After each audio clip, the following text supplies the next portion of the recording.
Welcome to Chat Compactor. I'm Josh, and I have a question. What is Star Wars? This week, we're presenting an episode of our cousin podcast, The Secret Origins of Mint Condition, where we attempted to answer just that. If you're already a listener, maybe you already heard this, but it's worth a re-listen because there's a lot of good stuff in there. And if not, you're in for a treat. Next week, we'll be back with an all-new episode of our own, but until then, I'm going to turn it over to James and the rest of the Mint crew.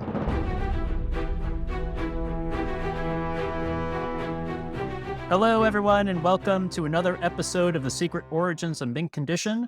I am your host, James, and with me is Joe. Good day, folks. And Chris. Hi there. And if we could afford the music for this episode, I'd be playing it right now. But we can't. So you cannot hear John Williams' main theme to the subject of today's episode, which is Star Wars. And the main specific thing, which, because we could go all over the place, is we're going to be talking about what is Star Wars. And to do that, since it's such a large topic, we have assembled a panel of previous guests to weigh in on this. So first off, I'd like to introduce our previous guest. He and I became friends over our love of Star Wars and mainly the Star Wars collectible card game. John Whittemore is rejoining us. Hey, everyone. Good to be here. Good to be back. Yes, thank you for coming back, John. And then the next guest I'd like to introduce kind of gave me the idea for this with his very detailed and amazing podcast, What is Science Fiction? Our resident professor, Jack Adrian. Hello, everyone. Happy to be back. And finally, the person who probably most of us on this podcast have spent the most amount of time talking Star Wars with, and probably Seems likely. And the person who has admittedly said his favorite part of Star Wars is talking about Star Wars to the point he has his own podcast, The Trash Compactor, a Star Wars podcast. Returning guest, Josh Bernhard. Hello, everybody. Thanks for that lovely intro, James. Thank you for coming back. So, as I said, Star Wars is massive. Our goal here today is to try to weigh in with our specific thoughts about what is Star Wars. But to kick it off, I'll start off with the person who kind of helped us craft this idea.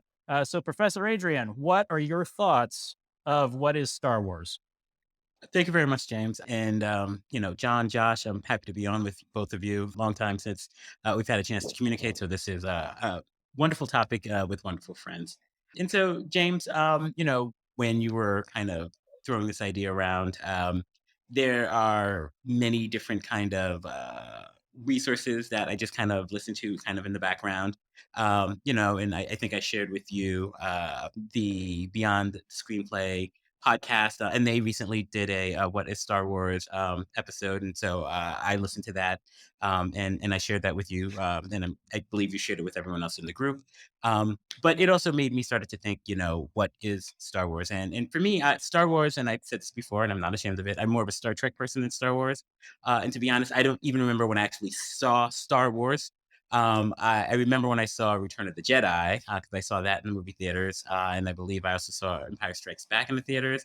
But Star Wars at some point just kind of came about. But I've been, since listening to the podcast and since talking to you, I've been kind of really kind of thinking about what it is. And the good thing that I can say with respect to what George Lucas created these many years ago is when you actually sit down and you consider it and you do all the reading, Star Wars is this massive, massive kind of compilation of all the things that really mattered to George Lucas growing up. And he, I think, in many ways, put together this pastiche that is exciting, it's interesting, and I think it changed the world as far as what we would expect from a movie, what we expect from science fiction, space opera, merchandising. So there's so many ways that Star Wars has changed us. And I think over the course of this discussion, we can kind of break down the little bits and pieces. But, I think for me, just really kind of pull it all together. I think primarily it definitely kind of starts off as kind of a space opera, space adventure. George Lucas had really wanted to get the rights to Flash Gordon, but Dino De Laurentiis had those. And so then he tried to create his own kind of space adventure. But he also drew from that his own appreciation for Westerns and samurai movies. Again, highly influential. And not insignificant is the work that he had done with Francis Ford Coppola. And in many ways, I think taking all of these kind of creative influences and his own childhood, growing up, I think it's in Modesto, California, really just kind of put together this great idea that still, reverberates till today. No, that's great, Jack. Excellent, That's a Jack. great Wow. that is a great opening to us. Now, you used the word pastiche, and Josh, I think in one of your recent episodes, that is the word you used to describe Star Wars as well. Is that correct? Yes, not only is that correct, that was the first word that I have in my notes here, so this will dovetail really nicely. But yeah, to build on what Jack was saying, Star Wars, to my mind, is pastiche. I mean, it's really a genre mashup.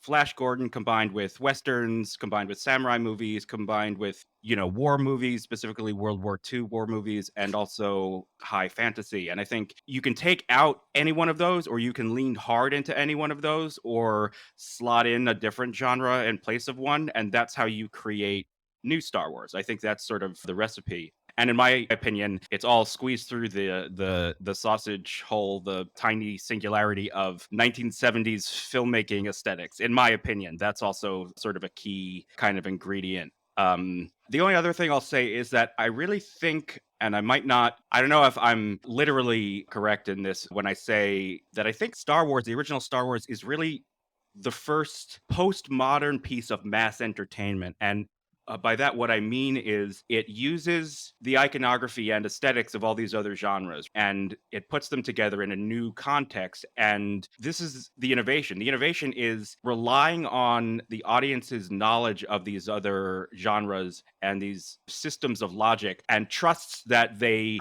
know how those work already. So it's able to kind of sketch a whole new world. When you have a man in a robe and a sword, he's a wizard. You know how wizards work. When you have a sword fight, you think samurai, you know how samurais operate. When you see the orange flight suit and a fighter pilot hop into a starfighter, you have in your mind World War II movies, you know the logic of all that. So what Star Wars is able to do is very efficiently and very ingeniously, to my mind, really sketches out this entire universe with such efficiency because of the way it mashes up the iconography from all of these different genres.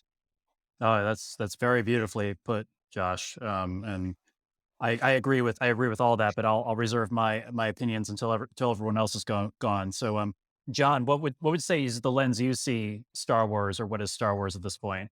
So the lens I see it from it, I'll just start with when I did see it. I didn't see it immediately as a little kid. I wasn't. I wasn't born when it came out.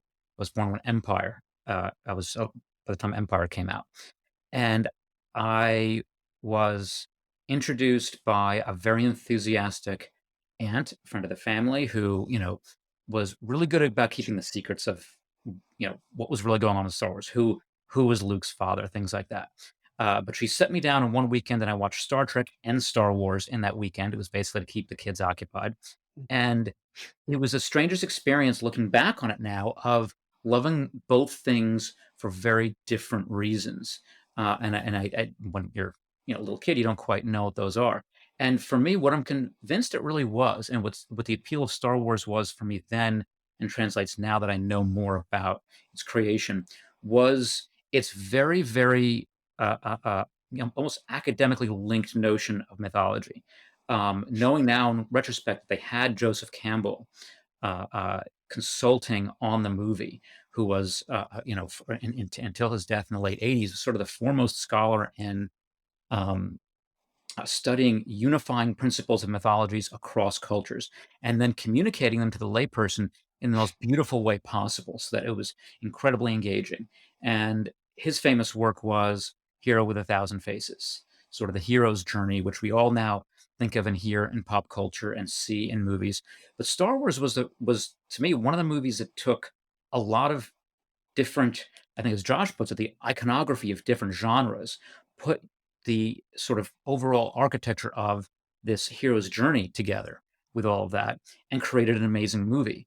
And I don't know how much of that was directly intentional. It was the luck of the people who were involved, from George Lucas at the beginning to getting somebody like Joseph Campbell to weigh in on certain aspects of it.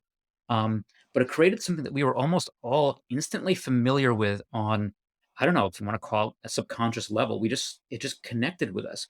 Luke Skywalker's, journey from that, sort of annoying kid, hunting womp rats and as well as the T90, all the way to where he has to, fight his father. And that was something that just resonated. Even as a little kid, you knew there was something profound to that.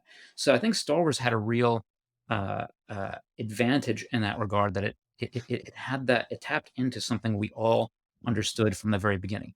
And then it goes on to just use special effects we'd never seen before, creativity and artistic work that was, the result of this amazing team that, put together stuff we'd never seen on the big screen in this way. And for all the detractors at the time that this was just sort of, another sci-fi movie, clearly within, weeks and months that movie came out, we all knew it was something that was going to define movies and cinema for decades to come. And I think that the last component that jumps out to me is like, what is Star Wars? Well, you wouldn't have Star Wars without that amazing John Williams score. And the story that jumps out at me about that is that he was asked by George Lucas to use classical music in a various sorts of arrangements to, um, you know, give the movie some sort of gravitas.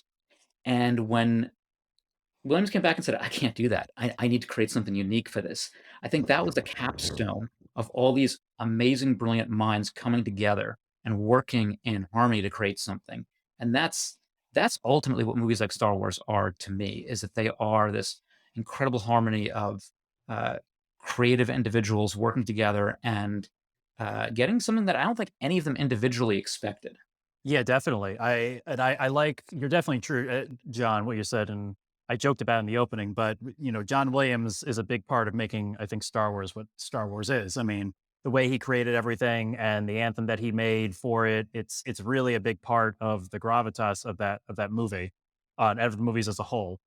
You touched on something interesting there too with the mythology part, and I'll probably ask this question again, bring this up again after the rest of us have given our thoughts. But I wonder if Star Wars, creating new Star Wars without, resting on the mythology of the characters we already have. I mean, you can't really separate Star Wars from mythology, I guess, is an interesting point. But before we get to that, Joe, what are your thoughts about what is Star Wars? Wow, well, I'm the only one here old enough to remember when it came out, and I was there the first day, May 25th, 1977. I was just turned 22 about a month before that. So I was at the theater up on 86th Street on the Upper West Side to see the film. And like all great films, Star Wars reflects a society, that spawns it. And our society is the great melting pot. Therefore, Star Wars is a melting pot of all movies. You guys have all said it so eloquently just in the past few minutes, but it is a mashup. It is so many different genres. It's a compendium of genres, and I see it as as a culmination of decades of Hollywood adventure films that owes its origins to Universal and Republic serials, to swashbuckling films like Robin Hood, Captain Blood, The Mark of Zorro. Yeah, it tapped into westerns, Outlaws and Enforcers, of course. Westerns like Stagecoach, The Magnificent Seven, How the West Was Won, High Noon. And it borrowed freely from afternoon kiddie fare when you think about it. Things like stuff that you guys would not know or you know of, but you remember seeing live or seeing in reruns like I did, like Captain Video, The Lone Ranger, even The Adventures of Superman. And I realized after watching so much Star Wars this week to prepare for this that yeah, um, it's it's amazing when you think about the effects, the music, this phenomenon that we'd never seen before on screen before in 1977. It hit America like a wave. Just, just a, I want to say a punch in the face, but that's a negative sounding thing. It just resonated with everyone. And I think it resonated more with people, with moviegoers, not because of the glitz, not because of the explosions and the fantastic effects, the models, the Muppets, everything that was used to bring the story to life. But the filmmakers realized that with high adventure and high stakes, you got to have a high emotional content too. And from the very beginning of Star Wars, we loved, we loathed, and we wept with its vast characters of humans, aliens, and droids. And that's what Star Wars is about to me. That connection. Absolutely, absolutely, Joe. That was very eloquently put as well. I agree with that. Chris, what's your take on what is Star Wars? It's it has evolved over the years. I mentioned in the sci-fi episode that Star Wars was for me the gateway into sci-fi. Despite the fact that it doesn't. And this is something we get. If you haven't, go back and listen to our our sci-fi. What is sci-fi episode? Because I think there's a lot of good stuff in there. I think especially Jack and Joe make some really enlightening points, and very illuminating points. So I think that's important. But I watched Star Wars and thought, okay, this is what sci-fi is. It became my definitive science fiction. And I think that's true of a lot of people. I think for a lot of people, Star Wars is their definitive science fiction. Just like for a lot of people, Star Trek is their definitive science fiction. And it's not really until you expand out into other books, shows, movies that you start to realize just how big the genre is. Um, but it's interesting. I think Star Wars has done a lot for science fiction as a genre in terms of bringing more people to it. There's a lot of science fiction I never would have tried if I didn't love Star Wars and identify it as sci-fi especially when I was younger. So it brought me into the genre and had me convinced that yes, I like sci-fi. You know how I not like know I like sci-fi is because I like Star Wars, right? So I think excuse me, for a lot of us, it it became sort of the definitive science fiction. And so it introduced a lot of new people to science fiction. It introduced a lot of new possibilities that it wasn't just for the older folks. It wasn't just for people who were interested in the science of space. Because obviously there's a lot of fantasy in Star Wars. There's a ton of fantasy in Star Wars because it's more of a space opera than anything else, to me anyway. And very strongly informs a lot of those other shows and those other stories. One of my favorites, Farscape. You cannot help but see the inspiration, especially when it comes to like the makeup, the prosthetics, and the Muppets. All the Muppets in Farscape, and they're literal Muppets because it's the Jim Henson Company.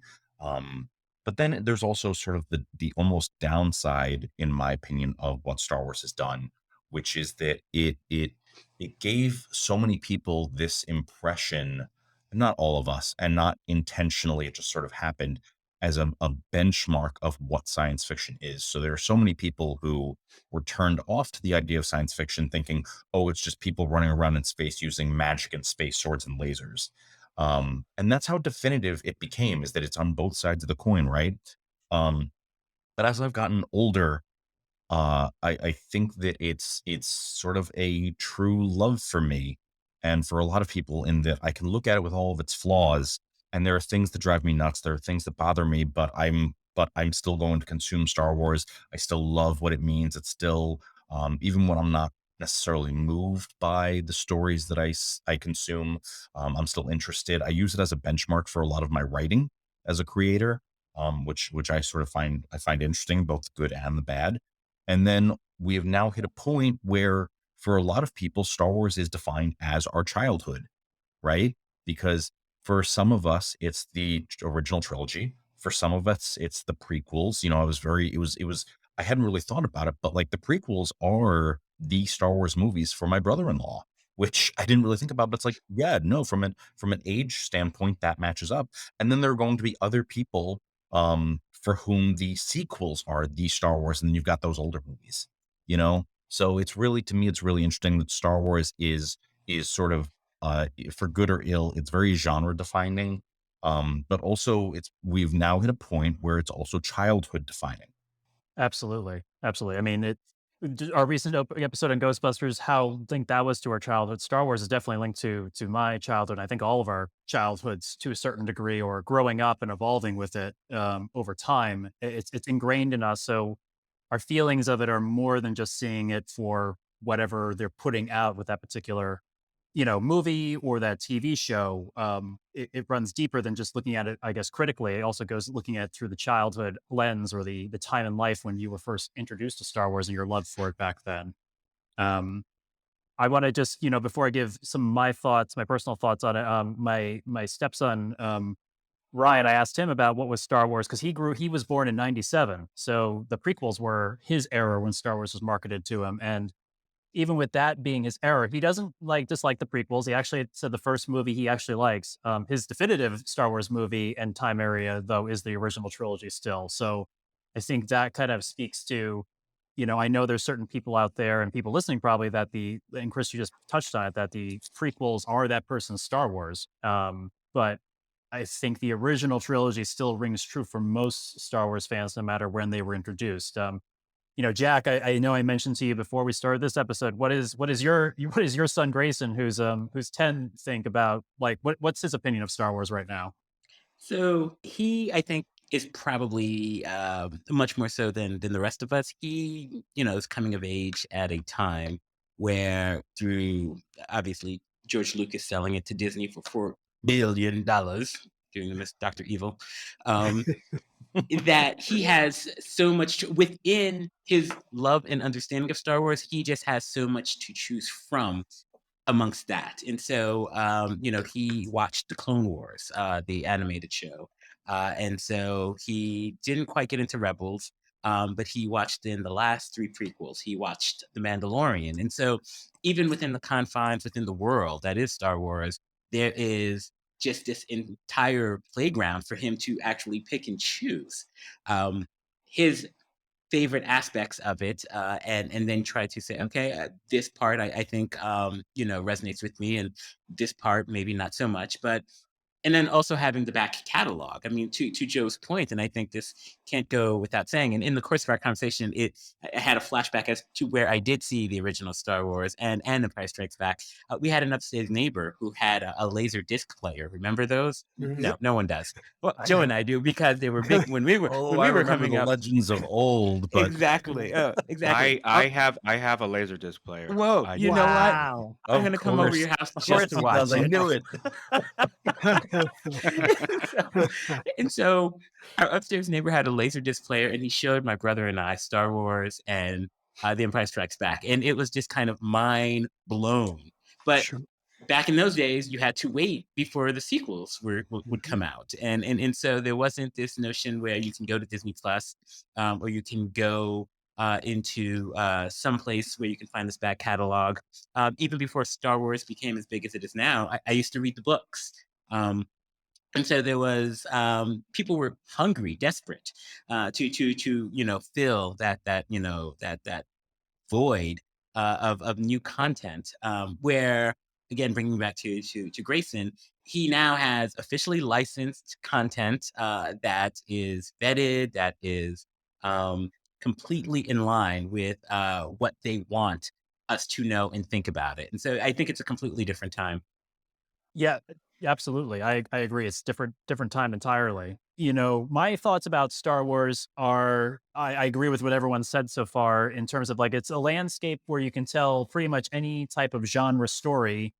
And if you can make it fit within the universe, I guess it's going to work. I mean, we've seen now, I guess the primary examples of it, they haven't really stretched past this, but Star Wars is a Western in space. I mean, Joe, we kind of talked about a little bit of this on the Western episode and even in the science fiction episode we did. But you can plug any genre into the Star Wars universe, and I think it's going to work. So I look at Star Wars in terms of what it is. It's just a landscape for artists to do whatever they feel that they can. Which leads me kind of to this other point I want to touch upon, where, and I'm part of the problem. I get it as well. That if you completely take away all of the mythology that we're so far associated with Star Wars, like everything that's come out so far has still been somehow 6 degrees or 7 degrees linked to the original trilogy, or the characters of or the family of Skywalker. Even the Mandalorian got threaded back into it. Boba Fett eventually gets threaded back into it. Everything gets threaded back into that original mythology. And like I said, I'm to blame, because when Luke shows up, I'm so happy. But if I want to see new Star Wars that's completely devoid of the mythology we previously had, I have to be open to that. So I guess this kind of weaves into what was Star Wars still Star Wars if you take away elements of this original mythology that we all grew up with? If I can jump in on that, that's where I've been having so many thoughts as to the first question of what Star Wars is, but really, I guess, defining it by what it isn't.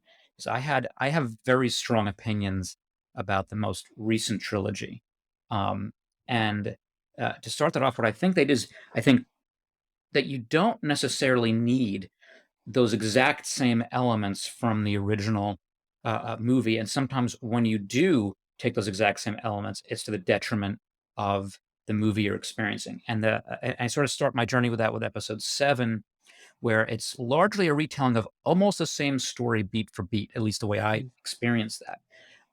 But it did have those emotional grips. Han Solo and his son, that is a devastating moment that had a feeling that leaves you like you just been gut punched. So it accomplished that.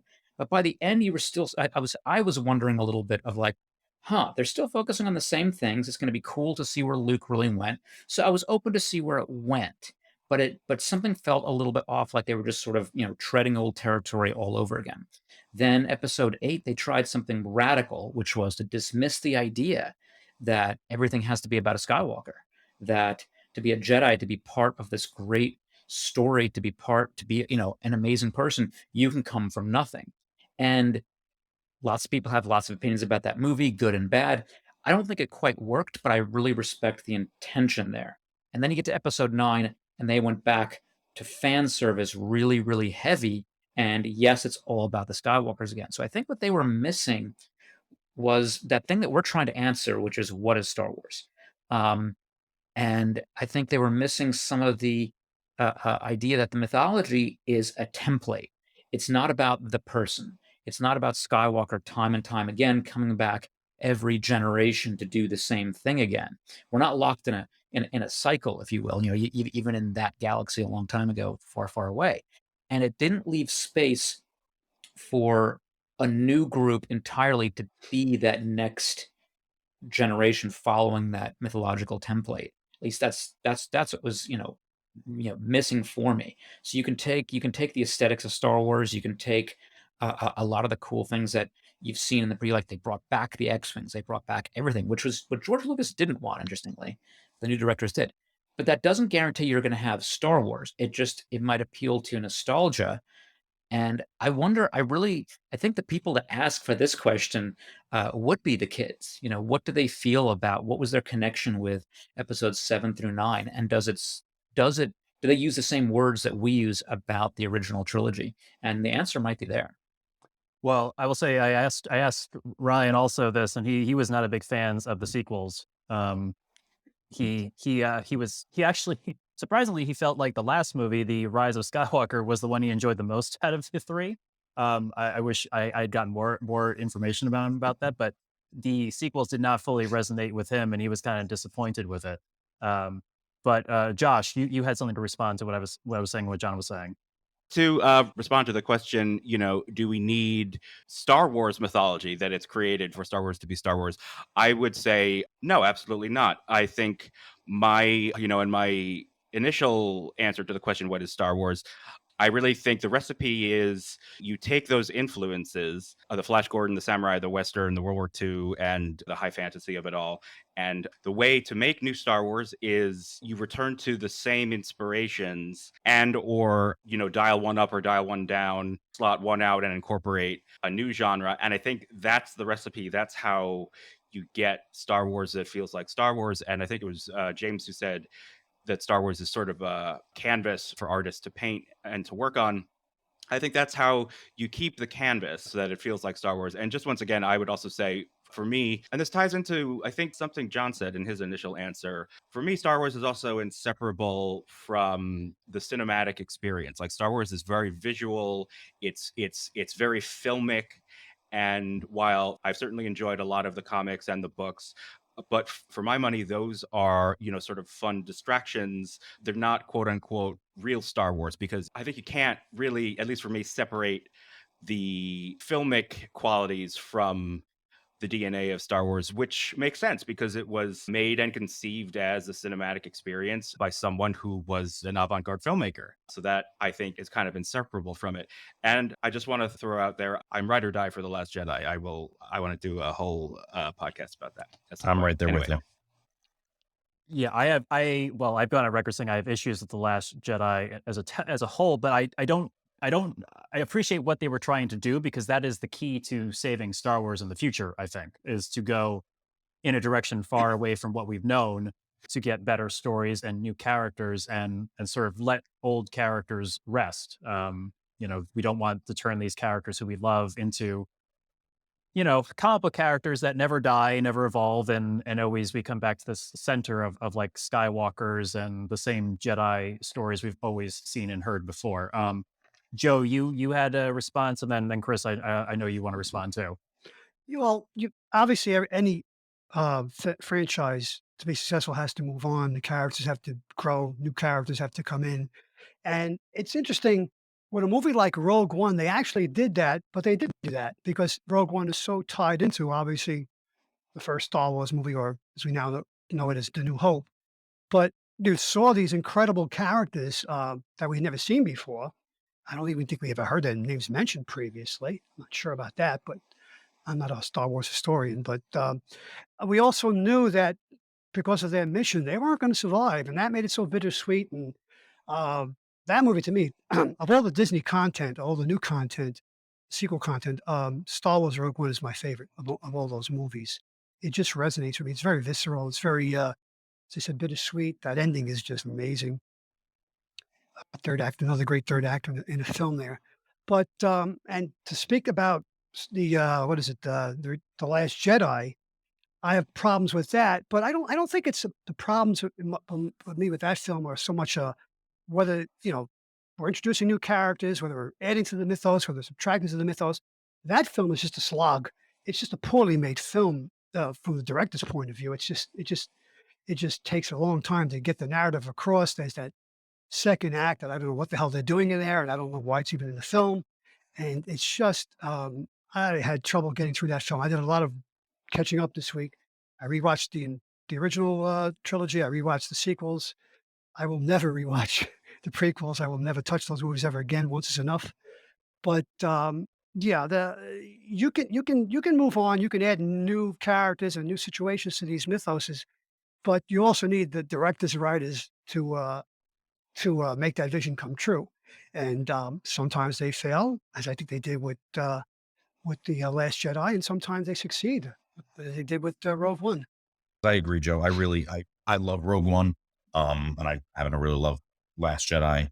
But I also right and exactly, it's I think the one of the problems we've sort of run into with Star Wars is the same problem that we run into with comic books, which is that you have Mm. comic books are a medium that aren't really it's a medium in which stories don't end. They just keep going, right? And I know there's some stories that do, obviously there are a bunch that do, but for a lot of us who are familiar with comic books through superheroes, um, you know, Batman has been around for fucking ever, and he has an adventure every 2 seconds that also somehow lasts 2 months. So that's the way they keep these stories going. But you do end up at a point where somebody decides they're done with it. For anybody who's listened to the X-Men episode, Arco hit a point where he was our guest, Darko Esposito, was done with X-Men, which is kind of insane because he loves X-Men as much as he does. I've hit a point with Batman, who's my favorite superhero, that I'm like, I'm good. I've got my Batman. I already know. I already know the Batman that I like and the Batman that I want. And there are going to be some good stories that I miss, but also I'm pretty good with what I have right now.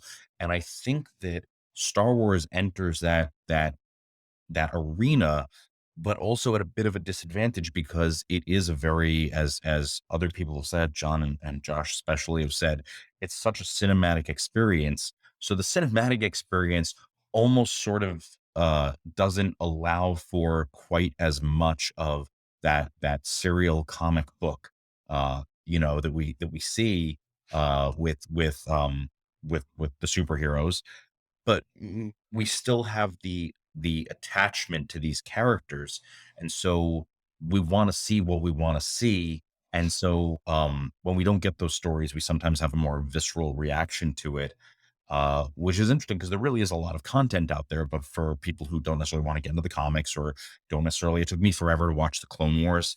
I hated the animation, but once I finally started watching it, and once we sort of got past some of the Jar Jar stuff, I was like, ooh, there's some really good stories in here, So I think that's probably one of the biggest reasons that I think the best way for Star Wars to survive is to move on from the Skywalkers, and also maybe steer clear of Grand Admiral Thrawn too, because there's some serious fan followings out there that make it difficult to tell the stories. And then you end up with some of these things being panned for no reason other than this is not Grand Admiral Thrawn as I know him.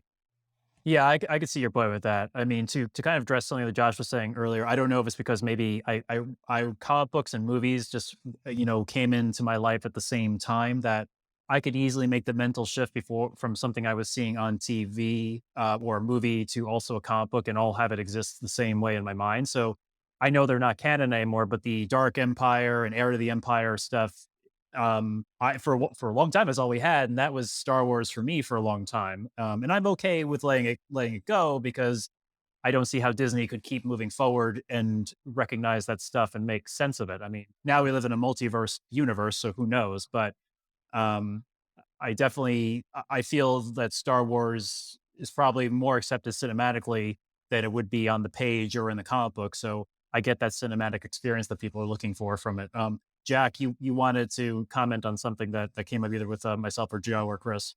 Yeah, I feel that, to add to what everyone's saying, one of the key influences that George Lucas also had was, the Vietnam War, and so he worked very closely with Francis Ford Coppola, who produced his movies THX 1138 and American Graffiti, and so again the entire notion of Apocalypse Now was very influential on George in kind of the multiple drafts of Star Wars. And I raised that because essentially, although it's the fourth draft that we get when we see the movie, and I'm sure there were kind of editorial and directorial changes in that, the first movie actually had a very clear understanding of what it was trying to say. You may agree with it, you may disagree with it, but it essentially, and maybe some would even say simplistically,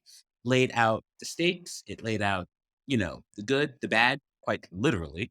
Um, but it then essentially created this entire universe based on those fundamental ideas, to touch on what John said, again, with, Joseph Campbell and the monomyth, again, very heavily influenced. And so my thoughts with respect to where does it go from here is it, and I think now because it's part of this multi-billion-dollar conglomerate, it seems as if the franchise is unwilling to go into an area that's uncomfortable. And so, to Joe's point, I think this is why Rogue One is so refreshing as part of the Mm. entire franchise, because it does something different. It shows you something in a way that you'd never expected. I think of the new trilogy, this is why The Last Jedi is so refreshing. It says, you know what, we're gonna move in a different direction. We're going to tell a different story. And yet, those white gloved mouse hands always pull it back to a very standard area where, you know what, just about everyone is going to like this. No one's going to hate it. No one's going to love it. It's going to do really well on Rotten Tomatoes. And that's really what we want. I was listening to a podcast recently, and there's this philosopher, and he references a different philosopher, and he talks about why Rotten Tomatoes is horrible for movie going, and the reason why is it's an aggregate, and so um, those movies that do really well are the movies that people go and say, that wasn't bad, but the movies that are polarizing, that half the audience really loved or half the audience really hated, are only going to get a 50%. But no one delves deeper to actually try to figure out what did they love or hate about it. Mm. And so this is kind of where I think Disney is taking the franchise, and this whole notion, we don't want to piss anybody off. We really just want to, again, keep cranking out products. So I think that's the difficulty in trying to conceive of a world where it exists. And also, I'd like to add The Mandalorian again to that list as well, because again, we're familiar with the world, we're familiar with the concept of Mandalorians, but even if you just watch the movies, not so much. If you are just someone who had only seen the films, you would kind of recognize him, that he looks similar to Boba Fett. But again, there was a blank slate upon which they could create this whole new character and the mythology behind that. And so it's when they take those, steps off the beaten path, away from the Palpatines and the Skywalkers, and they say, hey, this is a universe we can populate. I think you get good content that we enjoy. But again, those white glove mouse paws are constantly ensuring that everybody, gets a cut of that pie. So And that those are rose. my thoughts.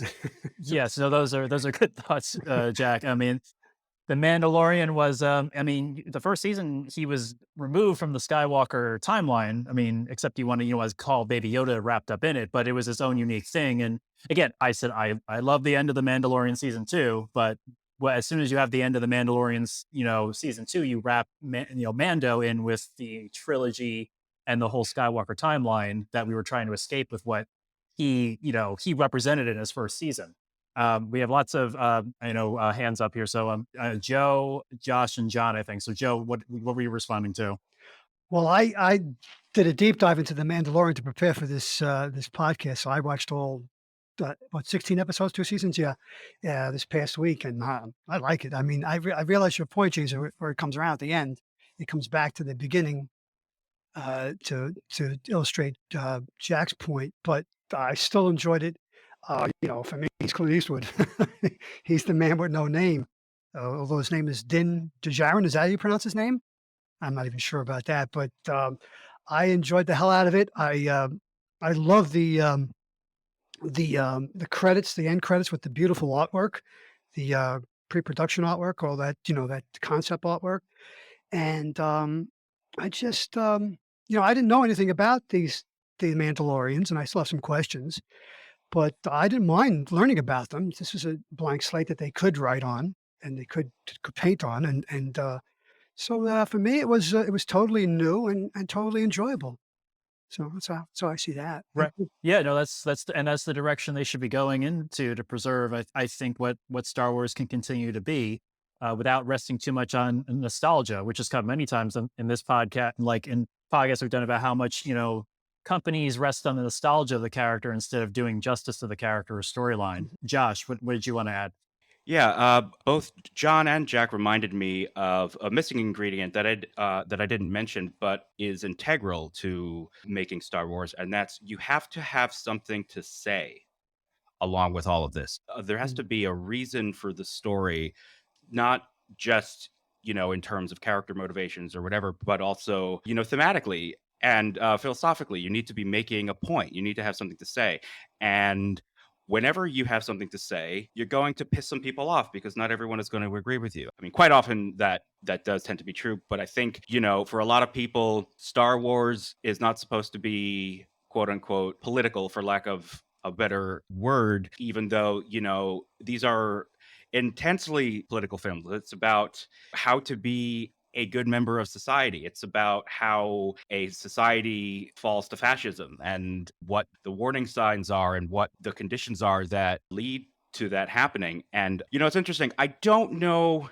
that the issue with Star Wars now, I don't know that it's overt Disney meddling so much as it's just the lack of a single creative voice that's sort of the guiding light for all new Star Wars. I mean, say what you will about George Lucas's prequels and his vision for Star Wars, they were about something. They were trying to say something, and your mileage may vary regarding how successful they were at saying it. I mean, obviously, we don't know what is going on inside the Disney offices and the Lucasfilm offices. We don't know what the mandates are or what the restrictions or requirements are. But I would say, just by its very nature, as a corporation, as a corporate property, they want to make new Star Wars. So they are looking for people to make new Star Wars, and they do have a bottom line. And I don't think it's as nefarious as like the white gloved hand is making them behave and color within the lines. I think perhaps there is a little of that, certainly in the wake of The Last Jedi. The strong polarizing reaction. I can't imagine that had zero effect on the decisions that they made afterward. But that said, I really do think the main thing is that you need to find someone with a point of view, a strong point of view, and something to say. I think that's a key ingredient for good, quote unquote, Star Wars. I totally agree. I mean, for any good storytelling, you need a point of view and a voice to carry it, and somebody to like sort of oversee that you're not going out of the guidelines of what the story you're trying to tell. I mean, it seems like Favreau and Filoni they're great. They have a voice. I mean, not the only voice right now directing Star Wars, but their voice seems to be like anything free the sequels, like whatever he, whatever Filoni could see before we get into the Force Awakens is where their vision goes, because no one's touched anything after the Rise of Skywalker. So I don't know if maybe the Disney or Star Wars, whatever part of that, knows what to do after that, considering how the reaction was to that sequel trilogy. I always go back to the fact also with a single voice that Disney has in-house the MCU, which has Kevin Feige that's running like a machine. And not that that's a good or bad thing, but that is, it's working. Like, they have a single voice that's overseeing everything, and they know what direction they could go in, and they're kind of not picking that up for the Star Wars property, which is what I thought they probably needed when they first, decided to make more Star Wars. John, you've been wanting to say something for a while. Go ahead. This is what I love about talking with all of you. There's just so much that comes out, and all of a sudden you realize, hey, wait a second, that's something I hadn't considered before. So I'm like scribbling down notes here crazily and trying to reread them. Um, the Disneyfication is, I think, part of the response. But what I wanted to go back to was the idea of what Josh said of you have to have something to say, which Disney hasn't mastered yet, though they are going after a lot of different types of writers and different creative people, who will definitely have different messages, which I think just makes any sort of universe like this better. But looking back on what I was saying earlier and everything else, the original Star Wars films had a lot to say. Um, and I'm not entirely sure what the prequel trilogy had to say. I'm not saying it didn't have anything to say, but it didn't say anything that really resonated or spoke to me. Thinking back on it, I'm sure I can find more. But I always had this sense in the original trilogy that I knew what the Empire was. They were able to describe it pretty quickly. There was a Senate, there was, some internal wrangling there. In those few lines that they dropped, they painted a picture of what was going on, and it had parallels to an invading empire going back to whether it was Rome, whether it was the Third Reich. And I can't help but feel today that there is such a visceral feeling in me while we watch these horrible events unfolding today in Ukraine. And people, there are memes out there of like, it's the evil empire coming back in. But it is, and that's not reductive. It's not making light of a real world issue. It's because they nailed that concept in Star Wars of what the empire is and why people were afraid of it. It wasn't, just this, oh, they blew up Alderaan and that's horrible. The fear, the palpable loss you get in that moment is something that really does resonate with us. And when you see that happening in the world, your world, or around the world, um, it really gets to that. And sometimes I think Star Wars misses its voice as to what it's talking about. Now, not every movie and not every series is going to talk about the same thing. So it's not going to always, it shouldn't be just the evil empire's back again doing the same old thing, because that sort of dilutes the story over time. Um, and that's why I love The Mandalorian, because the story is on a much more personal level. It's the Yes. aftermath of the fall of the empire, but it's not all roses in that environment. A lot of people are trying to find their way, and that's something people can relate to. So I think that Star Wars will always have its footing, even if it's conflicting reviews on Rotten Tomatoes, which, oh yeah, I could go into that for a long time. But when it has a message to tell, and that usually connects to people's experience, that they can relate and say, yeah, I could see how that's going to be, a challenge and a triumph for somebody, even if it's on a small scale. And they fail when they just retell the same story without finding those connective points. And now I see the links come in. I really want to get into this. I really want to deep dive into the Rotten Tomatoes thing at some point, because it blows my mind how much Disney must be uh, taking that in consideration in terms of their decision making, and I call it almost like movie making by democratic consensus of the fans, and that's not how Star Wars was created. And I think I'll leave my sort of last point on this is that it was a collaboration of various artists, but it wasn't the fans dictating to them what Star Wars was going to be. And I think that's where, I hope Disney is willing to take some risks in the future on more, of the Ryan Johnson types, whether it works or not, because eventually one of them is going to hit with something that's going to blow our minds.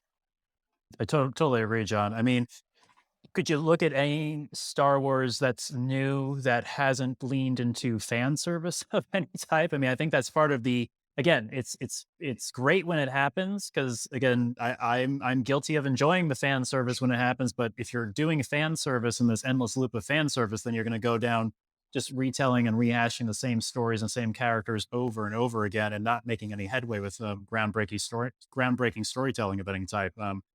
Josh, you had your hand up. Just really quickly responding to something that John said about the story of the prequels or what the prequels were trying to say. I actually think if we can recall the halcyon days of the late 90s and the very early aughts, when we were sort of at the quote unquote the end of history, or we thought we were sort of riding the high of winning the Cold War and all the problems were solved. For someone who came of age and grew up in the 90s, seeing the prequels, it's trying to stand as a warning about how a democracy can become a dictatorship and the rise of fascism, and also the people's personal responsibility when that is happening. I think the question of what makes people do horrible or evil things. I'm not saying that the films were successful at that, but I do think that's what they're trying to say. But even at the time, I remember kind of thinking to myself, do we really need this now? We know what happened. We know how this happens. We have enough examples. And obviously, that can never happen again. We're not that stupid.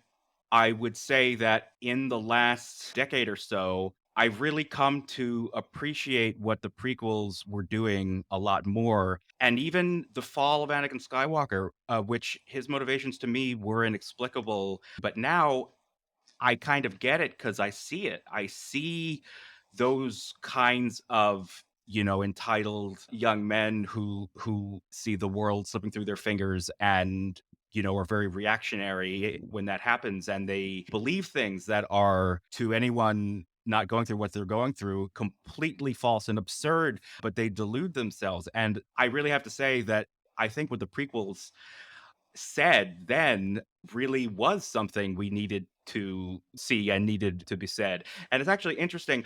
I don't think the originals really said anything very profound about what it's like to live under empire. I think it's broadly sketched out. I think the aesthetics are there, certainly. That's the Nazi parallels and the imperial iconography is there. I don't really think it's until Rogue One that we actually see, on a human level, what life under the Empire is really like, and why it's so bad. It's oh, the Empire shows up and they set up shop and they strip mine your planet for what they want, and they keep you in a police state. I don't think we ever really see that in the original trilogy. And I'm talking a lot, and I'm done. Well, that's what this podcast is all about. Those are all good points, Josh. And I was saying, Ryan was telling me also that he thought his first thoughts were about A New Hope when he looked back at it. When I asked him the question, was he saw the correlation between the devastation of the Death Star being able to destroy a planet, very reminiscent of nuclear warfare in the Cold War at the time. So those messages were definitely at least there for him. Oh, for sure. Which is also something that Rogue One leans really hard into. I think that the Mads Mikkelsen character is the Robert Oppenheimer figure. Yes. Oh, wow. Yeah. That's Yeah. a Very, very. great. Wow.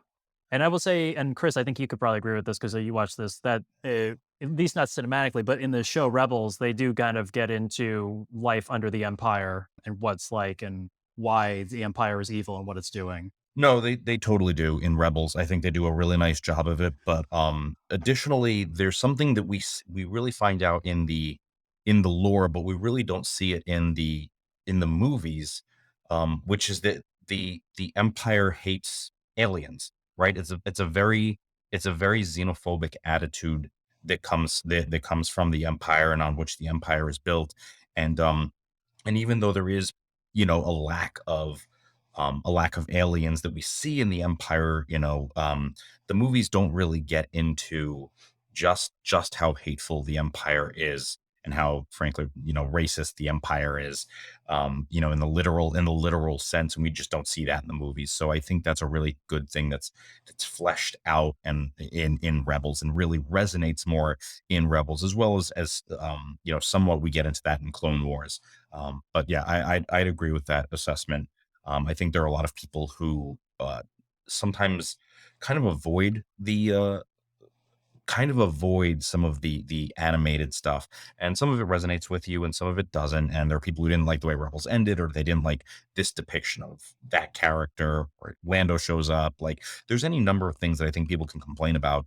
But I do think that it does a much better job of fleshing out what life under the Empire is like and why you'd want to get out of it in the first place, especially because it's got to be different, author, authoritarianism has got to be different in an intergalactic sense than it is on a single planet. There's a great book out there called Luke Skywalker Can't Read and other things.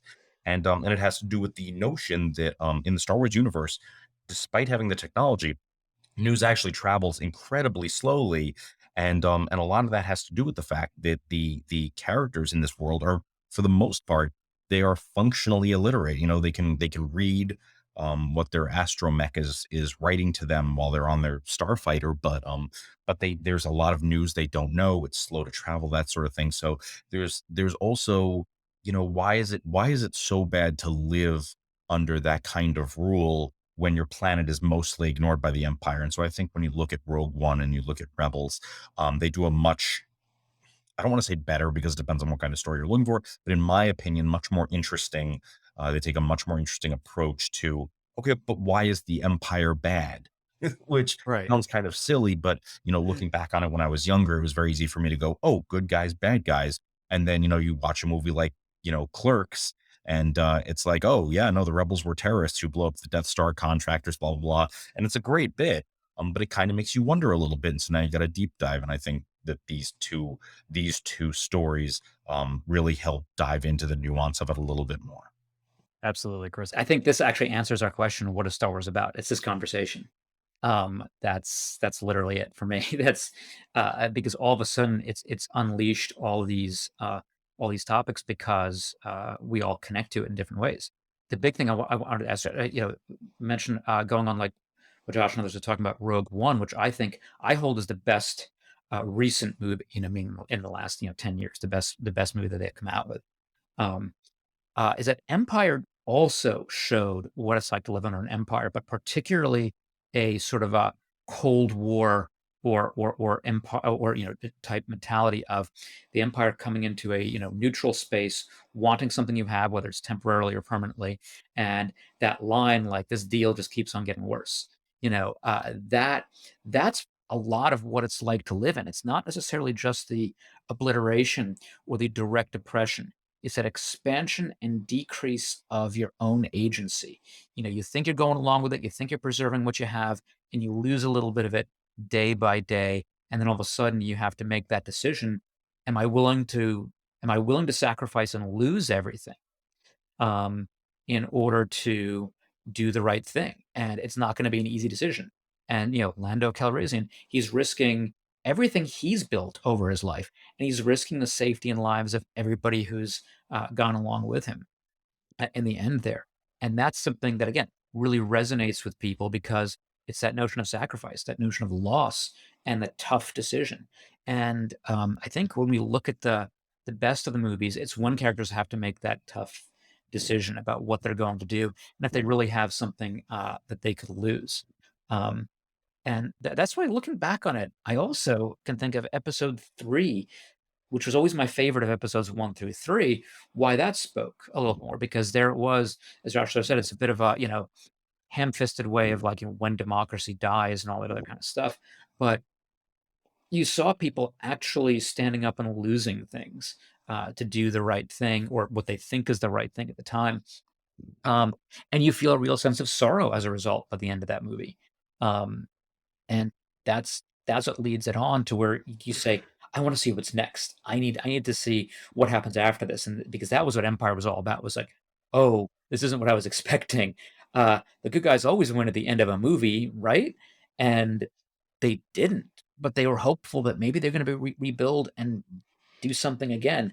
And we were all just, waiting for episode, well, at least, I mean, I'd seen them a little bit later, but I was waiting for episode 6. I was waiting for Return of the Jedi like nothing else. And when I saw it, um, it was just it completed that story for me because it took everything full circle.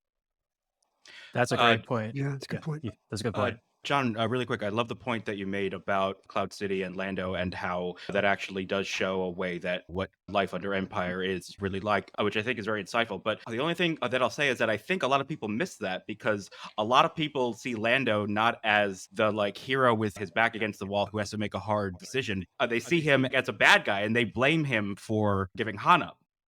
Well, and I think that makes a lot of sense in the context of these are the things that because I also agree, John, those are some really great points and some of which I hadn't considered before. And so I'm grateful for you sharing that perspective because it makes a lot of Same. sense. But we all want to believe that we would do when faced with the situation, we do the right thing. And you hear it all the time, right? Like we hear it when we blame victims of abuse for staying in that relationship.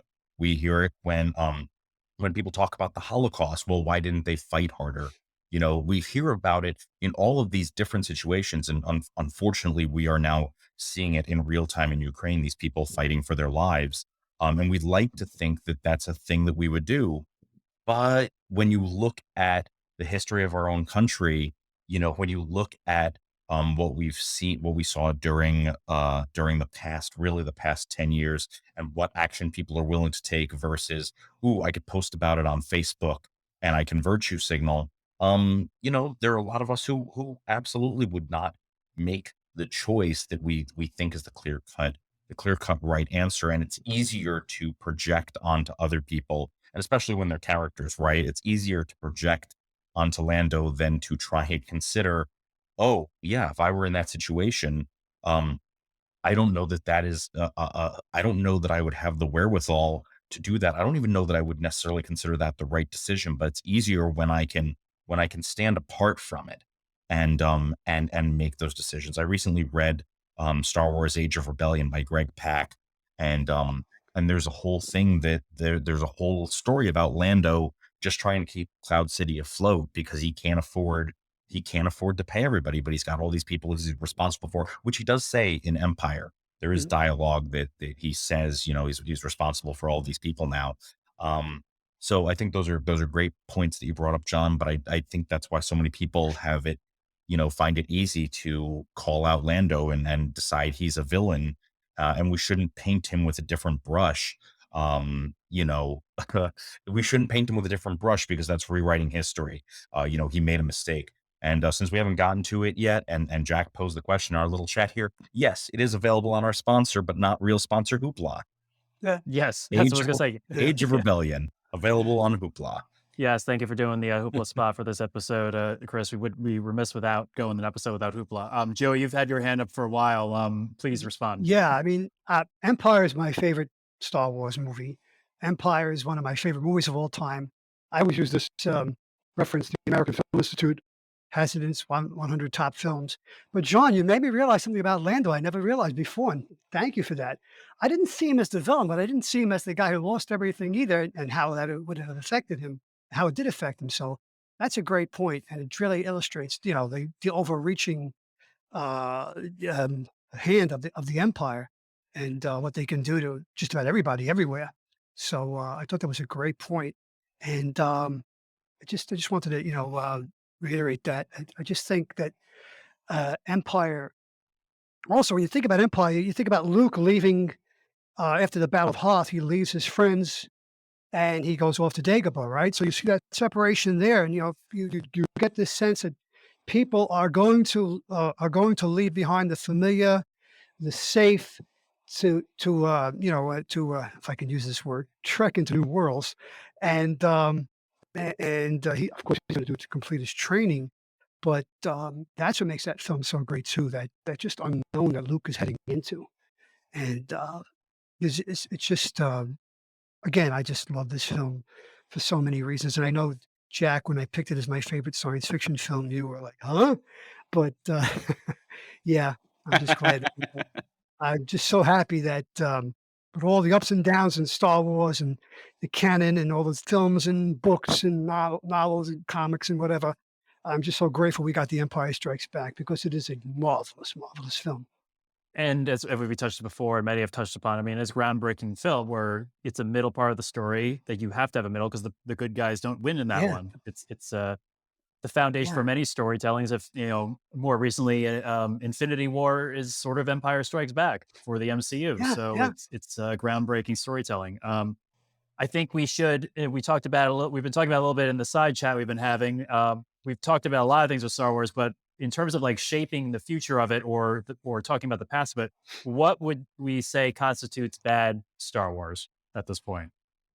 The prequels. The prequels. The prequels is The, bad Oh Star the my. Wars. prequels and The Last Jedi for me. Okay. Oh my. All right. Well, let's see. We got all hands went up with this one. So let's go. Not mine. Not mine. All right. Let's see here. Well, Josh, you seem to be speaking up first. Any response? No. No. I mean, I would say, just really quickly, I would say, when you're making Star Wars for Star Wars' sake, I think you can do some interesting things, rewarding longtime fans with mythology. I don't think, what do they call it? Fan wank. Yeah. Okay. Yeah. I think there are some really interesting story opportunities that you can do when you do have the benefit of such a long running mythology. I'm not saying that that's never a good thing and you shouldn't utilize the stories that you've already told. I think that that presents some unique opportunities for really good stories. But when you don't have anything to say and you're just churning it out as product, I think that makes for bad Star Wars.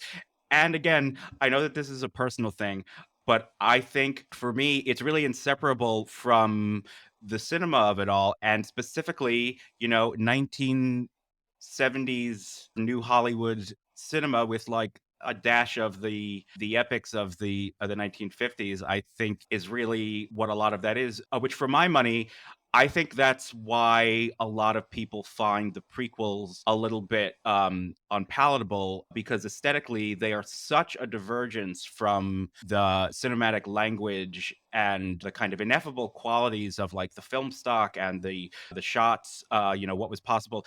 I keep thinking of the opening shot of Revenge of the Sith is this one long shot where we follow these two starfighters through this enormous space battle, and it's cool, but that shot is impossible. Like there's no way to really have captured that shot, and I think on a subconscious level, I think the viewer knows that.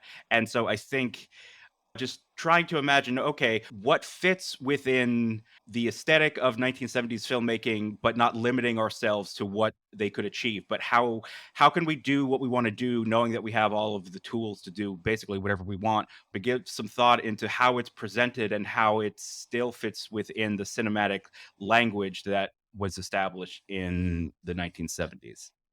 No, that's a good answer. That's a great answer, Josh. I mean, looking at the prequels, I mean, I wonder if like part of the prequels, like I think the content was there. I think perhaps the dialogue for sure and the execution of that content is the questionable part. Yes. I had a lot. I mean, everyone jumped in at once, so I'm going to go John, Chris, Joe, and Jack. So, John, what are your thoughts on that? So I think that what makes bad Star Wars, I mean, obviously, anything can make bad Star Wars if you just, have differing opinions on it. But for me, it was looking at bad Star Wars isn't a singular identifiable problem. I think it's when there isn't a creative team working together um, in a way that really enables all their skills. And what I mean by that, that's sort of a vague criticism, is that's where I look at episodes 1 through 3. Clearly, to me, that was George Lucas in charge as the ruler of the production. And the stories, particularly from Liam Neeson, illustrate that. He had a vision, and it was his own vision. It was a new vision of how to direct a movie, what he wanted to see in it, particularly to appeal to his children, who were about 10 years old at the time. But he took the scenes and took the actual gravitas of the acting out. Liam Neeson almost left acting after having that experience with him. And there's a lot of criticism. Oh, well, all those actors were so wooden. Hayden Christensen, who probably lost his career because of those movies, is not an awful actor. I don't know if he's a great actor, but he certainly wasn't given a chance, because it's like every scene it was said, all right, can you make it blander? Can you take a little bit of energy out of that? And when you have actors saying that they're almost going to leave the industry because of that, clearly it was because there was nobody to say, hey, maybe we need to take this in a little direction. And although this isn't directly related, I saw the same problems with the director Peter Jackson and the Hobbit movies, where the talk is that, well, he was basically the king of the set now. The original movie's there. He was working in an incredibly collaborative mindset. So I guess this is a long way of saying, if anything is done with any director and it's a good collaborative team, you're probably going to get something pretty good out of it. When it's just somebody's singular vision and they miss big time. And in this case, sadly, George Lucas missed. He missed the acting, he missed the directing. And I do wonder how much of his original success came from the fact that he was, really working closer with Spielberg. He was working closely with Williams for the music, and that somebody like him might have been at his best when he was collaborating with other people.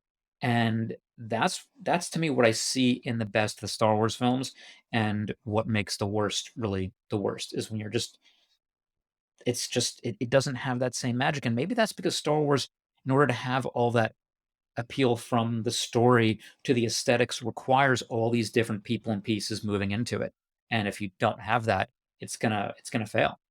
I mean, it's such a big world. I mean, I think collaboration is the key, and accepting input like George did in the first trilogy is a real key to good Star Wars making. I mean, if you look at like what they're doing with The Mandalorian, there's a lot of input there from a lot of sources. Yeah, I echo absolutely what John said about I think you need all the pieces to be you need the pieces all to really work together. They need to be able to work in concert. And I think also what Josh said, making Star Wars for Star Wars sake is a mistake. So I think bad Star Wars, there are things that I have come to appreciate about the prequels in light of shows like Clone Wars and Rebels, because it's a more complete picture. And so even though those movies don't necessarily for me stand on their own, when I look at the rest of the canon, there are things that I appreciate. So for me, there are bad parts of it, but I don't, for me, the only bad quote bad Star Wars movie is Rise of Skywalker, and that's because I so liked the Last Jedi and the direction in which they were headed, and it felt like very hard U-turn away from that, and also the fact that Palpatine is still alive. It feels a lot like an undoing of what happened in the original trilogy, and that's its whole other conversation. But I think what really makes bad Star Wars is when you take on something like Star Wars, you know, it's a big commitment because there's a lot of history there, but also because so much is woven into the tapestry of Star Wars in that original trilogy. We talk about the samurai films, we talk about the westerns, we talk about World War II, the dog fights in the air. There's so much and of course Joseph Campbell. There's so much woven into that tapestry to make it work that when you decide to take on a project of that size, right? Um, if you are not up to the challenge of weaving those various elements together, you end up with half a tapestry, and so it's loosely woven. It doesn't actually look the way it's supposed to look. You need a tight weave on that for it to accomplish its goal. And so I think that's where we run into bad Star Wars is when you forget the elements of the Western, in our Western episode. If you haven't given it a listen, shout out, go listen. Oh, wait, that may be later. We have a Western episode. If it's up, go look at it or go listen to it. Joe brings up a great point in that episode about how the character, the city or the place in which it happens, the landscape is a character. So I think that Star Wars, when it's done for Star Wars' sake, is very milk toast. I think it's a very milk toast universe. It's in space. It's people mostly in space and aliens who look like people in space. And that's very, very milk toast. It's very dull. So you've really got to dig deep into, okay, why are we on this planet? Is it its own character? What elements of the samurai film are you bringing into this movie? Are we going to see battles in space? And if we're not going to see the dogfights, why not? So I think that the bad Star Wars is the Star Wars that underestimates just how much goes into it. It's like any writer who writes themselves into a corner. If you're not able to write yourself out, yeah, it might have been a tough situation to write yourself out of, but you're the one who got yourself there. So now you have to get yourself out of it. That's why I'm so impressed with a show like The Good Place. If you haven't seen The Good Place, it's brilliant, it's fun, and they keep writing themselves into corners and then writing themselves out. So I think if you take on something like Star Wars, it is deceptive in how small it you might think it is. It's huge, and there's so many elements that you need to bring together for it to be good Star Wars. Great point, Chris. That's great point, Chris. Excellent. Joe, what were you going to say about it? Well, simply put, bad Star Wars is bad filmmaking. Bad acting, bad directing, bad convoluted storytelling. The prequels, and Lucas was too close to the material. He needed other voices. Maybe Lucas should have done what Ivan Reitman did by bringing Aykroyd's script to Ramis before they filmed Ghostbusters, right? So I think you literally should have brought it to Harold Ramis. yeah, really, right? You should have. Yeah, I appreciate should have. You I should have. appreciate the really awkward silence after Josh finished saying that, and everyone went, No, that's all I wanted to say. It's it's like anything else. It's a film, and you need to pay attention to. As Chris said, it's so vast. Uh, he must have been out there on an island alone. Seemingly when he made those films, and that was just a tactical error that he made, and he paid for it, in my estimation. Yeah, no, I agree. I mean, I agree with that. I mean, he said it. I mean, he said, I think Josh, you told me this too. Like he said that dialogue was not his primary thing. I mean, I think one of the biggest things with the prequels is the dialogue. That's the issue.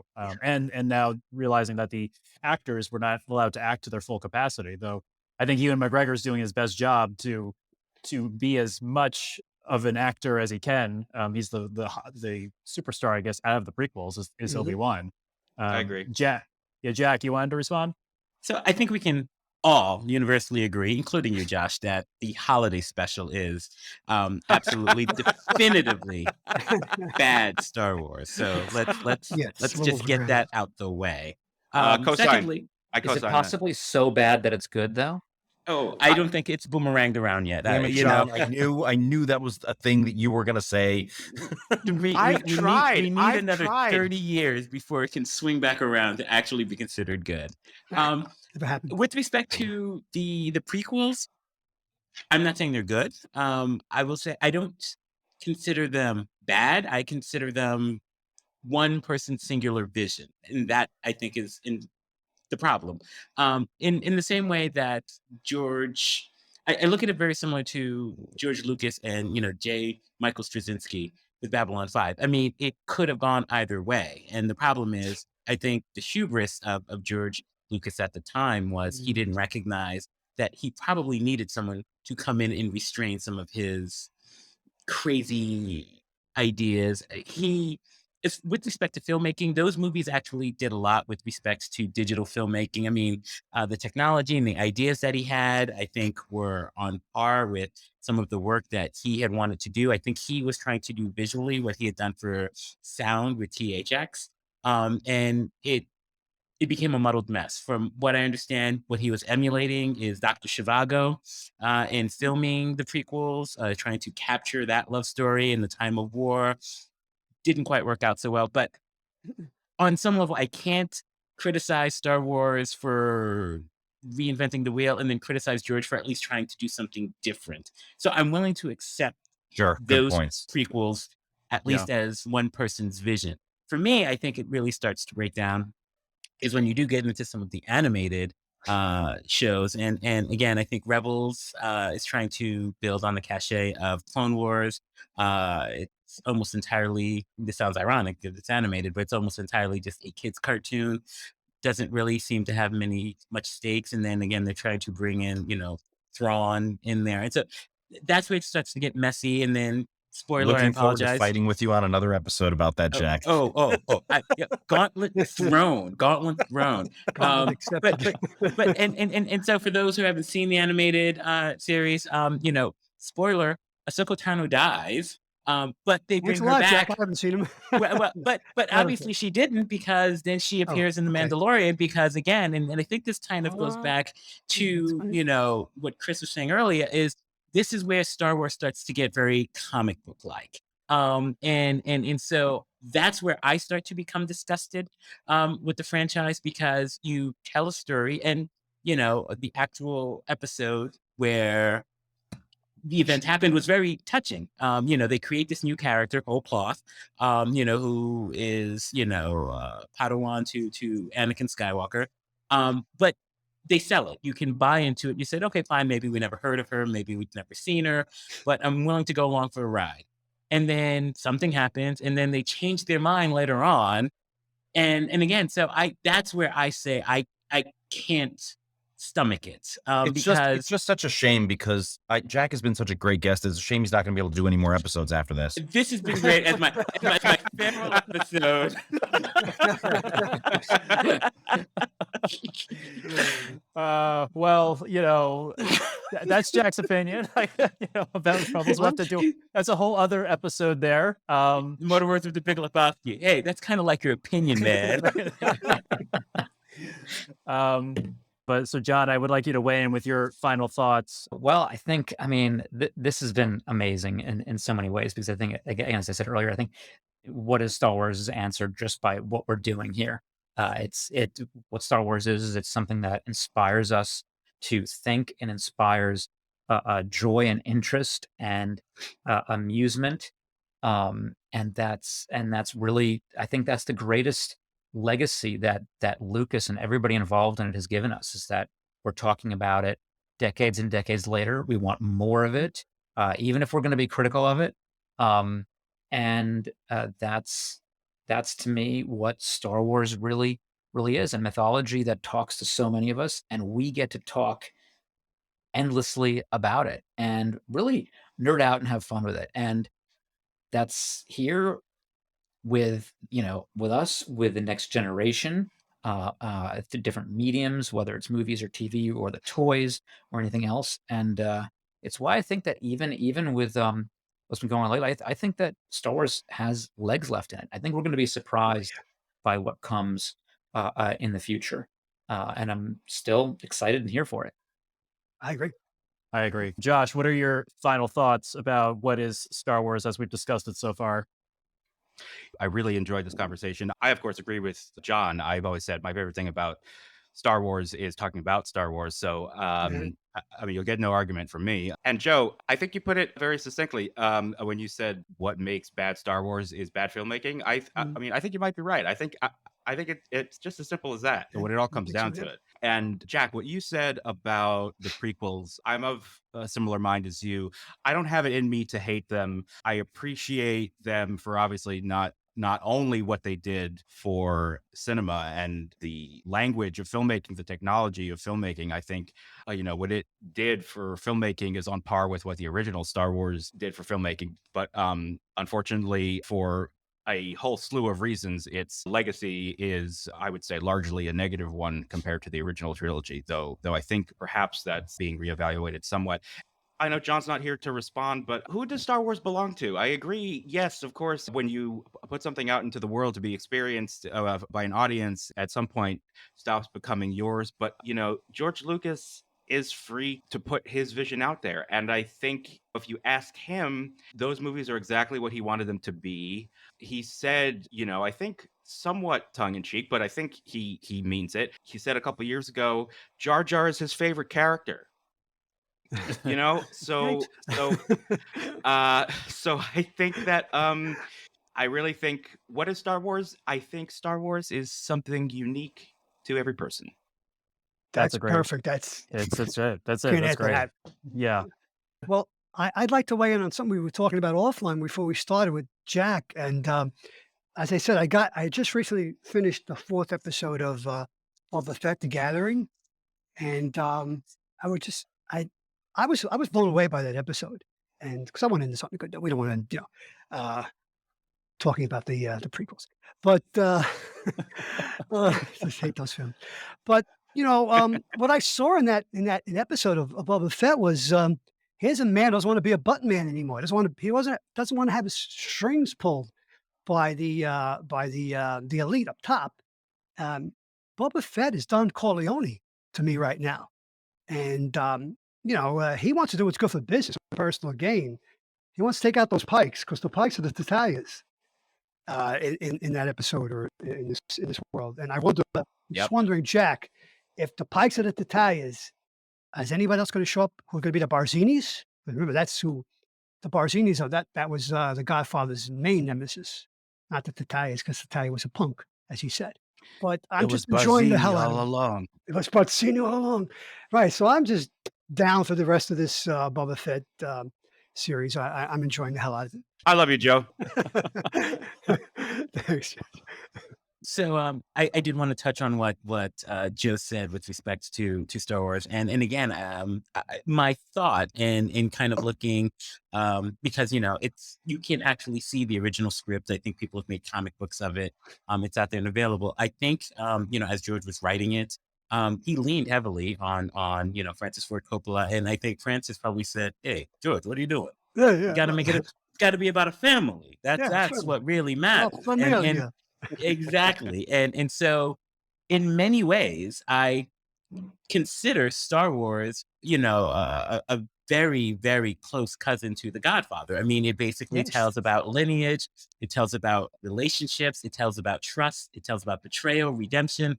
All of this is kind of contained in there. it's operatic. That Yeah. exactly that I don't think George in his original script was able to see. And I think in talking to various other people, that's what came out. And I think that's what made it resonate as much as it does. Almost to its detriment, because then, the prequels and then the following, sequels trilogy also then kept trying to recreate that one aspect of it all, and no one I think has been daring enough to try to tell a different story. But in many ways I do feel that to Joe's point is, yeah, in many ways that's another aspect of Star Wars that we haven't literally discussed in this conversation, but I think that is what made it such a driving force. I mean, you Mm. have all of those interrelationships, and they matter in the course of the story. I think they were just not too afraid to move away from that. Yeah, Well said, absolutely. Jack. Yeah. Absolutely. Yeah. Chris. I did. I appreciated all the different perspectives. I like that we all pick up on different things. That is one of the great parts of Star Wars, and why I think it's so important that so much of it be so many different elements be interwoven together, because there should be something for everybody, I think. And maybe we don't love the entire product, but there's plenty of it that we can relate to, that we do enjoy. And I also want to say that, I think this has been a really, really great experience, the back and forth. That there are obviously things on which we disagree, and in person we probably break out into our little side groups to debate certain things. Mhm. But this is also, not for nothing, this is the experience that for people who don't know about the mint condition culture, that we really, really loved about being in mint condition, was this idea of having these kinds of debates. And they were impromptu more often than not.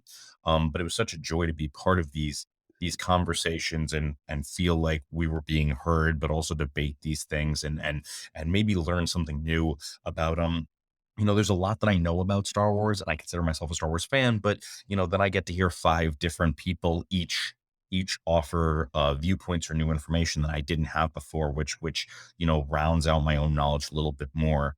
And finally, I've been informed off air that I will no longer be a co-host of this podcast, but Jack will. So I look forward to being a guest in the future. And that's all blood under the bridge, Jack. It's all fine. So I look forward to being a guest at some point. Thank you all. That's great. Great, Chris. Great. Well, I just want to say that this is mint condition, and this is what I was Yep. hoping for from this conversation. I knew the topic of what is Star Wars would generate lots of conversation back and forth, disagreements on this and that, but this is how the store was. So Mhm. I'm just very grateful that we all were able to make this work and be part of what I really feel is probably the first part of diving into it, because now we have to have a Rebels discussion and a prequel discussion. So there's Yes. lots of Star Wars stuff now on the table. But to end things, and I know I didn't, again, Josh, I didn't prepare you or Jack for this, but we'll wrap up with some quick recommendations for the audience. So I'm just going to put my guests on the spot. So, Josh, you got any recommendations for the audience to listen to, read, or consume this week?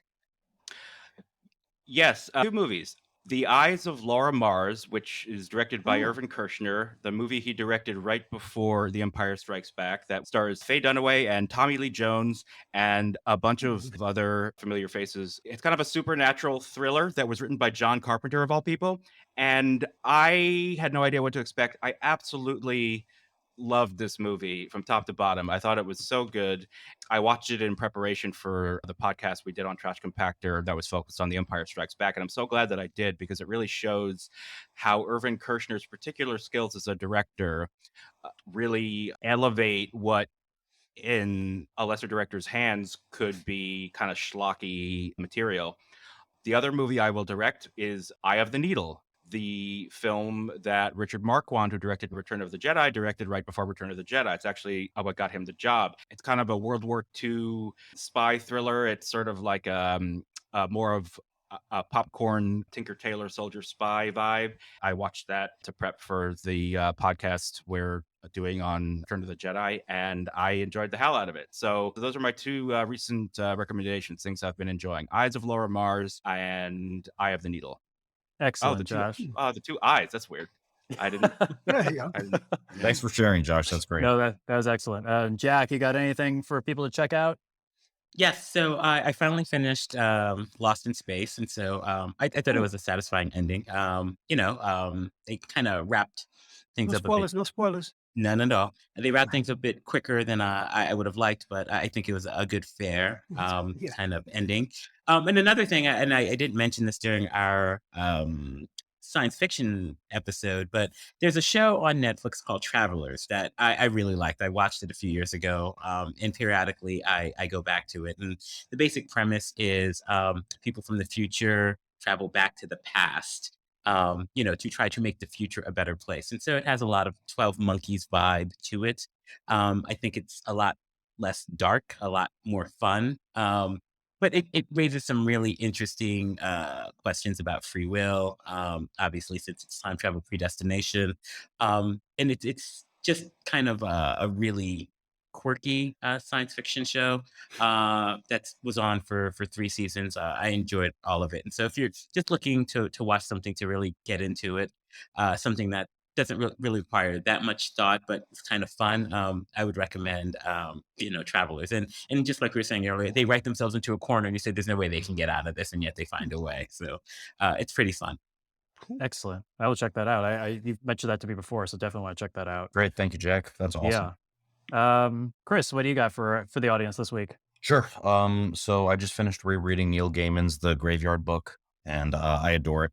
If you haven't read it, it's a take on the Jungle Book, but I love Neil Gaiman, and The Graveyard Book in particular was the inspiration for my first tattoo. So if you haven't read it, I think I really enjoy everything Neil Gaiman writes, but The Graveyard Book is a nice short read, but I think also if you're a parent, it can really hit you right in the feels. So that's one suggestion I've got.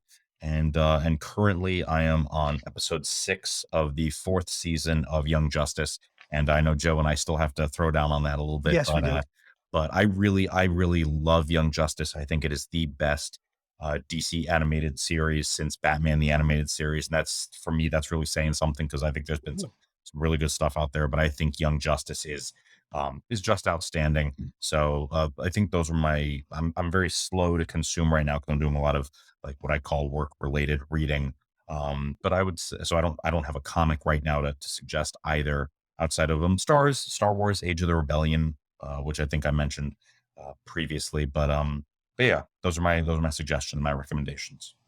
Yeah, that's good stuff. I love The Graveyard Book too, Chris. So that's great. Excellent. Joe, what do you got for the audience this week? Well, Chris just gave me a great segue, because my recommendation is for Chris this week. And he just mentioned Ooh, okay. two animated series, one that I despise and one that I love. And I love Batman the Animated Adventures. And Chris, I just got in the mail the other day the season 1, Batman the Adventures Continue. It's if they had continued on, the Animated Adventures on TV, this would have been the next season.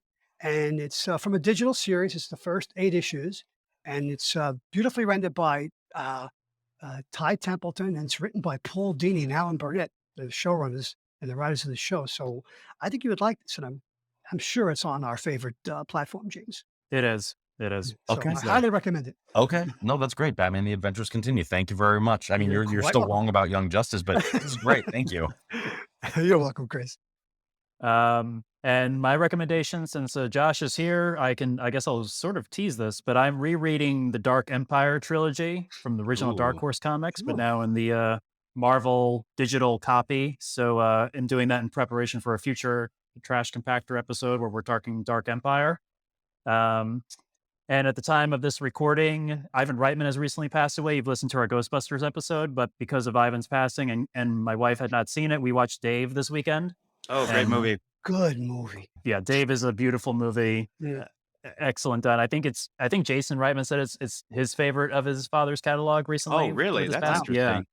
But yeah, so if you haven't seen Dave, see Dave. I think especially during these political times, maybe it gives a sense of wish fulfillment or hope. But go see Dave, and that's all the recommendations I have for this week. I want to thank everyone for being here, and all our guests. Jack, thank you for being here and giving all of your feedback and knowledge on the subject of Star Wars. Definitely appreciate it. Oh, And- you're more than welcome. Thank you. And It's my pleasure. Please have me back. Sorry, Chris. I didn't mean to offend you. No, I'm looking forward to you being a new co-host there, Jack. And again, blood on the brick. I'm looking forward to being a guest. And Josh, thank you for being here. And please, if you could also once again plug your podcast and anywhere else people can find you.